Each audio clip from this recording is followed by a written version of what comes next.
ভাবুন, মমতা বন্দ্যোপাধ্যায় নিজের ওয়ার্ডে তৃণমূল কংগ্রেস প্রায় হাঁটতে হাঁটতে জিতে গিয়েছে।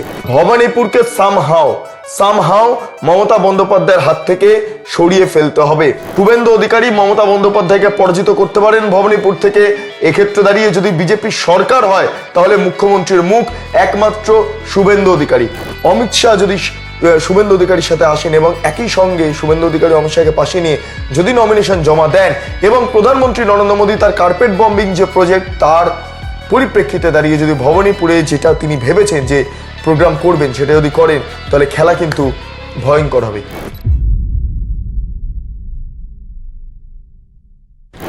ভবানীপুরে মনোনয়নপত্র জমা দিতে যাবেন শুভেন্দু অধিকারী এবং যেদিন জমা দিতে যাবেন সেদিন সম্ভবত শুভেন্দু অধিকারীর সঙ্গে থাকবেন অমিত শাহ এবং তার পাশাপাশি এই ভবানীপুর কেন্দ্রকে সামনে রেখে প্রধানমন্ত্রী নরেন্দ্র মোদী তার কর্মসূচি এই পশ্চিমবঙ্গে নেবেন এই ভবানীপুর কেন্দ্রকে সামনে রেখে, অর্থাৎ ভবানীপুর কেন্দ্রের আশেপাশে বা স্বয়ং ভবানীপুর কেন্দ্রে প্রধানমন্ত্রী নরেন্দ্র মোদী উপস্থিত থাকতে পারেন। অর্থাৎ একদিকে প্রধানমন্ত্রী নরেন্দ্র মোদী ভবানীপুর নিয়ে যথেষ্ট চিন্তিত, তিনিও আসছেন, তিনি সেখানে তার কর্মসূচি পালন করবেন যেটাকে বলা হচ্ছে কার্পেট বম্বিং। সেটা প্রধানমন্ত্রী নরেন্দ্র মোদীও সে কার্পেট বম্বিং এর অংশ এবং এক্ষেত্রে দাঁড়িয়ে ভবানীপুরকে সেন্টার করা হচ্ছে। অন্যদিকে দাঁড়িয়ে শুভেন্দু অধিকারী যেদিন মনোনয়নপত্র জমা দিতে যাবে সেই দিন অমিত শাহ কেন্দ্রীয় স্বরাষ্ট্রমন্ত্রী এবং তার পাশাপাশি বিজেপির অত্যন্ত গুরুত্বপূর্ণ বা গুরু দায়িত্বে থাকা এক নেতা যাকে বিজেপির চাণক্য পর্যন্ত বলা হয় তিনিও থাকবেন। অর্থাৎ ভবানীপুরকে সামহাও মমতা বন্দ্যোপাধ্যায়ের হাত থেকে সরিয়ে ফেলতে হবে।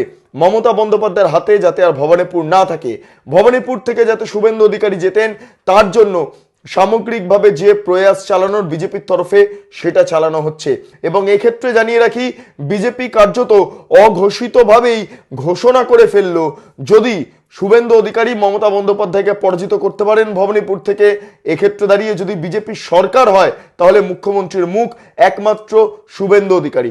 এবং শুভেন্দু অধিকারীকেই মুখ হিসাবে বিজেপি এই আসন্ন যেই নির্বাচন অর্থাৎ 2026-এর পশ্চিমবঙ্গ বিধানসভা নির্বাচন সেখানে শুভেন্দু অধিকারীকেই বেছে নেওয়া হচ্ছে। অর্থাৎ শুভেন্দু অধিকারী বিজেপির নির্বাচনী মুখ, এ বিষয়ে কোনো সন্দেহ নেই। কিন্তু দায়িত্ব তো ডেফিনেটলি দেওয়া হচ্ছে শুভেন্দু অধিকারীকে, তিনিও চেষ্টা করছেন তার মতো করে। ইতিমধ্যে বিভিন্ন সময় তিনি তার কর্মসূচি পালন করছেন, তার কর্মসূচিতে বাধাও দেওয়া হচ্ছে।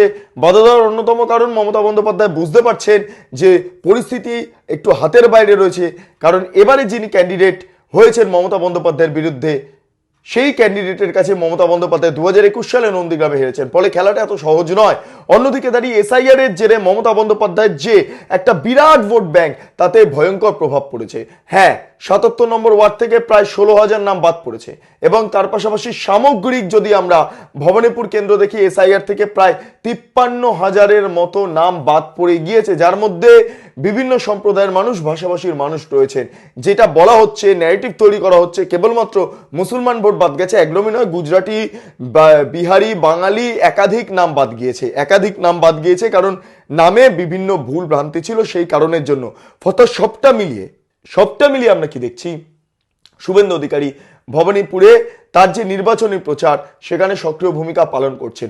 অন্যদিকে বিজেপির তরফে একটা সক্রিয় ভূমিকা পালন করা হচ্ছে এবং এই আবহে দাঁড়িয়ে ভবানীপুরকে আপাতত রিস্ক ফ্যাক্টর হিসেবে দেখছেন রাজ্যের মুখ্যমন্ত্রী তথা তৃণমূল সুপ্রিমো মমতা বন্দ্যোপাধ্যায়। অনেকে আবার এটাও বলছেন যে মমতা বন্দ্যোপাধ্যায় কেবলমাত্র ভবানীপুর থেকে প্রতিদ্বন্দ্বিতা করে তিনি কি নিজের পলিটিক্যাল কেরিয়ারের সঙ্গে একটা রিস্ক খেলা খেললেন না?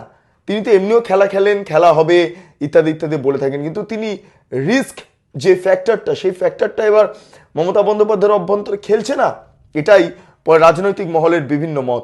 ইতিমধ্যে কংগ্রেস তার প্রার্থী ঘোষণা করে দিয়েছে, বিজেপি প্রার্থী ঘোষণা হয়ে গিয়েছে, তৃণমূলের প্রার্থী ঘোষণা হয়ে গিয়েছে, এমনকি সিপিএমের প্রার্থী ঘোষণা হয়ে গিয়েছে। ফলে এই ভবানীপুরকে কেন্দ্র করে প্রত্যেক কটা দলের ইন্ডিভিজুয়ালি প্রার্থী তারা ঘোষণা করে ফেলেছেন।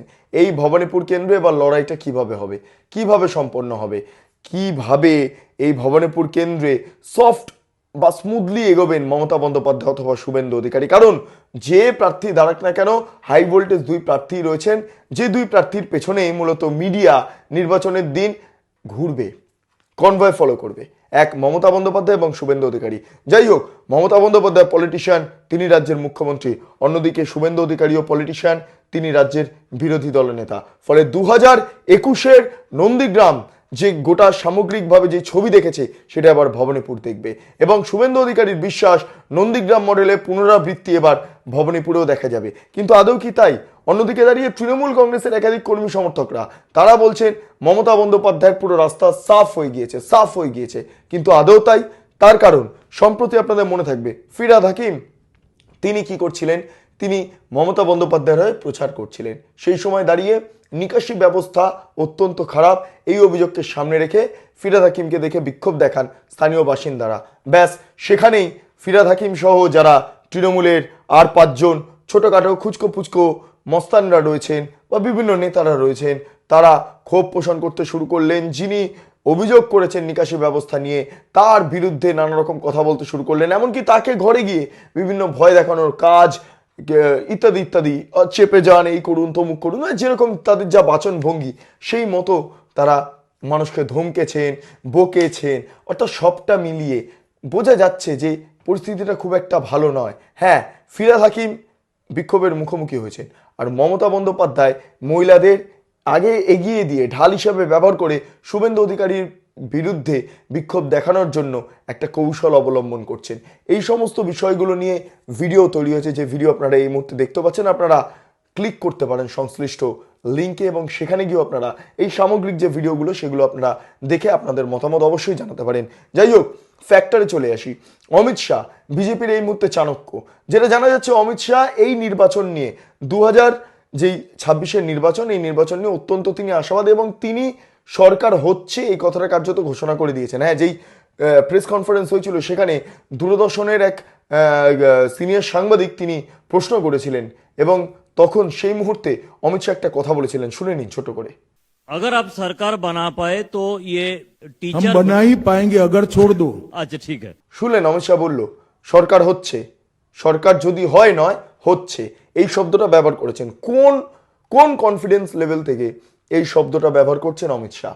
কনফিডেন্স লেভেল এটাই যে এই মুহূর্তে দাঁড়িয়ে পশ্চিমবঙ্গের মানুষ অত্যন্ত ক্ষুব্ধ। কোন কোন বিষয় নিয়ে ক্ষুব্ধ? এই যে বিভিন্ন দুর্নীতি, এই দুর্নীতি বিষয় নিয়ে মানুষ ক্ষুব্ধ। অন্যদিকে দাঁড়িয়ে এসআইআর এর জেরে ভুয়ো ভোটার, তার পাশাপাশি মৃত ভোটার, শিফটেড ভোটার এবং সবচেয়ে বড় কথা অনুপ্রবেশকারী ভোটার, এই ভোটারের নাম বাদ গিয়েছে, প্রচুর ভোটারের নাম বাদ গিয়েছে। তারপর মানুষের মধ্যে তৃণমূল সম্পর্কে একটা বিতৃষ্ণা দানা বেঁধেছে। অন্যদিকে দাঁড়িয়ে আরও বিভিন্ন বিষয় সামনে আসছে, যার মধ্যে হলো যে এই মমতা বন্দ্যোপাধ্যায়ের প্রতি মানুষের আস্থা হারিয়েছে এবং এই বিষয়গুলোকে সামনে রেখে অমিত শাহ মনে করছেন না এবারে খেলা ঘুরে যাবে। ইলেকশন কমিশনও যথেষ্ট সক্রিয়। ইলেকশন কমিশন ভবানীপুর নিয়ে বিশেষভাবে নজর রাখছে, কারণ ভবানীপুরটা অত্যন্ত সেন্সিটিভ জায়গা। ইলেকশন কমিশন 100% বুথকেই সেন্সিটিভ বা স্পর্শকাতর ঘোষণা করতে চলেছে। অর্থাৎ এই স্পর্শকাতরের মধ্যে অতি স্পর্শকাতর যদি আমরা দেখি, আমরা ভবানীপুরের একাধিক বুথ দেখতে পারবো। তার কারণ কমিশনের তরফে ইতিমধ্যে সার্ভে করা হচ্ছে এবং দেখা হচ্ছে ভবানীপুর সহ বিভিন্ন জায়গা যেগুলো হেভিওয়েট জায়গা, সেই সমস্ত জায়গাতে আদৌ মানুষ নিরাপদে ভোট দিতে পারবেন কিনা, সিসিটিভির ব্যবস্থা ঠিকঠাক আছে কিনা, সমস্ত কিছু খতিয়ে দেখা হচ্ছে। ফলে মমতা বন্দ্যোপাধ্যায় সামান্য হলেও চাপে পড়ে রয়েছে এবং এই আরেকটা বার্তা কার্যত অমিত শাহ যদি শুভেন্দু অধিকারীর সাথে আসেন এবং একই সঙ্গে শুভেন্দু অধিকারী অমিত শাহকে পাশে নিয়ে যদি নমিনেশন জমা দেন এবং প্রধানমন্ত্রী নরেন্দ্র মোদী তার কার্পেট বম্বিং যে প্রজেক্ট তার পরিপ্রেক্ষিতে দাঁড়িয়ে যদি ভবানীপুরে যেটা তিনি ভেবেছেন যে প্রোগ্রাম করবেন সেটা যদি করেন, তাহলে খেলা কিন্তু ভয়ঙ্কর খেলা হবে। যে খেলা এতদিন ধরে অনুব্রত মণ্ডল বলতেন খেলা হবে, মমতা বন্দ্যোপাধ্যায় বলতেন খেলা হবে, অভিষেক বন্দ্যোপাধ্যায় বলতেন খেলা হবে, এখন কেসটা ঘুরে যাবে। হয়তো অমিত শাহ, শুভেন্দু অধিকারী এবং নরেন্দ্র মোদী একসঙ্গে বলবেন এবার ডাবল খেলা হবে, এবার বুলডোজার চলবে। আমি জানি না যে কি হবে ভবানীপুরে, কিন্তু একটা বিষয় এটা বলে রাখা ভালো, ভবানীপুরে প্রচুর সাইলেন্ট ভোটার দানা বাঁধতে শুরু করেছে। কেন জানেন? তার কারণ হচ্ছে মমতা বন্দ্যোপাধ্যায়ের বাড়ির আশেপাশে যারা থাকেন তারা অত্যন্ত ক্ষুব্ধ হয়ে গিয়েছেন, অত্যন্ত ক্ষুব্ধ। তারা প্রতি মুহূর্ত, যেহেতু হাই সিকিউরিটি জোনের কথা বলে মমতা বন্দ্যোপাধ্যায়ের বাড়ির আশেপাশে যারা থাকেন তাদের বারবার ভোটার কার্ড, আধার কার্ড, অমুক তমুক দেখিয়ে, মুখ দেখিয়ে, চিহ্নিত করিয়ে তারপরেও গলির ভেতরে বা আশেপাশের এলাকায় ঘোরাফেরা করতে হয়। এতে সাধারণ মানুষের ক্ষোভ চরম বাড়ছে। সেই কারণের জন্য 2024-এর যে লোকসভা নির্বাচন, সেই লোকসভা নির্বাচনে যদি মমতা বন্দ্যোপাধ্যায়ের ওয়ার্ডটা দেখি, তাহলে 293 থেকে 94 ভোটে তৃণমূল কংগ্রেস জিতেছে। ভাবুন, মমতা বন্দ্যোপাধ্যায় নিজের ওয়ার্ডে তৃণমূল কংগ্রেস প্রায় হারতে হারতে জিতে গিয়েছে, এমন পরিস্থিতি।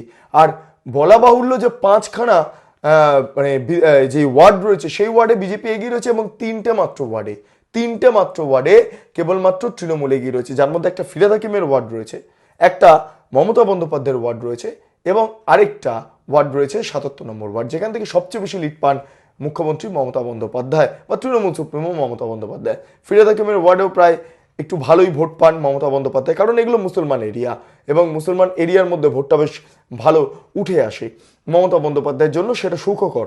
অন্যদিকে দাঁড়িয়ে মমতা বন্দ্যোপাধ্যায় নিজের ওয়ার্ডেই মাত্র 293 বা 94 এই ভোটে এগিয়ে রয়েছেন। এই হলো গোটা অঙ্কটা, বাকি সব বিজেপি এগিয়ে রয়েছে, এবং এই জিনিসটা অত্যন্ত গুরুত্বপূর্ণ।